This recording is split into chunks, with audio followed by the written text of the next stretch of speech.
जब भी तुम्हें अपने सवालों के जवाब चाहिए होते हैं ना, तो मेरी सच्चरित्र उठा लिया करो और पढ़ लिया करो। और आज तो मैं तुम्हें विशेष काम दे रहा हूँ। तुम 21वां अध्याय पढ़ो, तुम्हें वहाँ से रास्ता मिलेगा। तुम्हारी लाख इच्छा के बावजूद भी तुम कभी कभी कुछ लोगों से मिल नहीं पाते, उनका आदर सत्कार नहीं कर पाते हो, उनके चरण भी स्पर्श नहीं कर पाते हो और ना ही उनकी कोई सेवा कर पाते हो, क्योंकि तुम्हारे हाथ में इतने गुण हैं ना।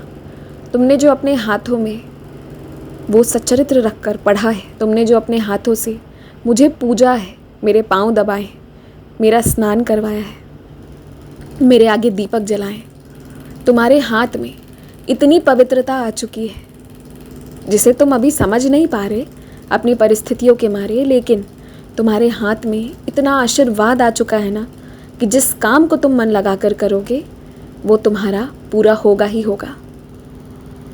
जिस पवित्र हाथों से तुमने ईश्वर की, तुमने मेरी, सबकी सेवा की है ना, कभी कभी उस पवित्र हाथ को मैं उन लोगों तक पहुंचने नहीं देता जिनके आधे पाप कर्म सिर्फ और सिर्फ तुम्हारे इन हाथों की सेवा से ही मिट जाएंगे।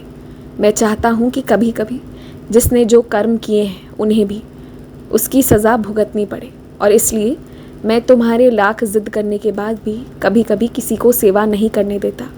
और इसमें तुम्हारी कोई कमी या त्रुटि नहीं है, बल्कि इसमें तुम्हारी अच्छाई है।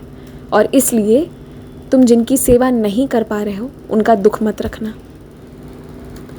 जहाँ मुझे तुमसे जो सेवा नहीं करवाना होगा ना, अब वहाँ से मैं तुम्हारा मन ही हटा दूँगा, ताकि तुम्हारे मन में कोई दुख ना रहे।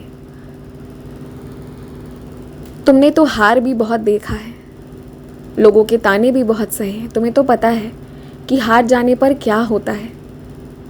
अगर एक बार और हार गए तो भी तुम वहाँ से तो निकल जाओगे, क्योंकि तुम्हें उसकी आदत है।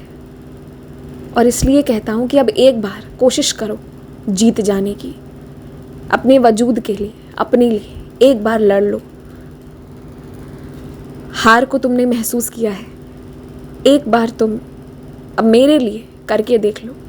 अब तुम जीत को और खुशी को भी महसूस कर पाओगे, और जब वो तुम्हारे मेहनत से आएंगे ना, तो तुम्हें खुशी बहुत मिलेगी। मैं तो तुम्हारे साथ हूँ। रास्ते में कंकड़ पत्थर आएंगे, लेकिन तुम्हें मैं वहाँ से निकालता चला जाऊँगा। एक बार अपने लिए कोशिश कर लो।